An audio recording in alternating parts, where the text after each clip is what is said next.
Alors que les spécialistes avaient estimé la limite à 6,19 m, un homme a maintenant franchi 6,30 m. Mais alors, comment fait-il pour sauter aussi haut? Armand Duplantis naît en Louisiane, d'un père perchiste capable de sauter 5,80 m et d'une mère heptathlète et volleyeuse professionnelle. Depuis tout jeune, le jeune Armand s'amuse avec une perche dans les mains. Il progresse d'année en année en battant les records du monde de chaque catégorie. En 2020, le jeune Suédois entre dans la légende en franchissant 6,17 m à Torun, puis une semaine plus tard, 6,18 m à Glasgow. Depuis ce jour, Armand Duplantis enchaîne les records du monde.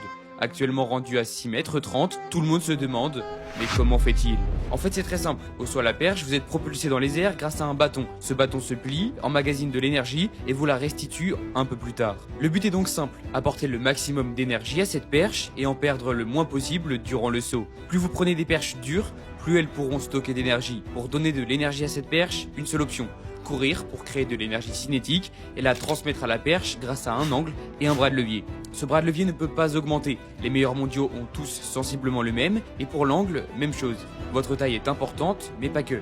Plus on se grandit à l'impulsion, plus l'angle augmente. Bref, Armand Duplantis, lui, est très rapide.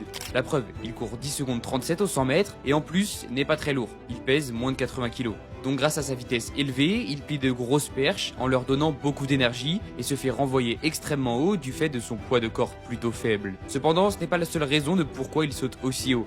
Il a également une technique quasi parfaite qui lui permet de ne pas perdre d'énergie et même en rajouter. Mais bon, on ne va pas rentrer dans les détails pour le moment.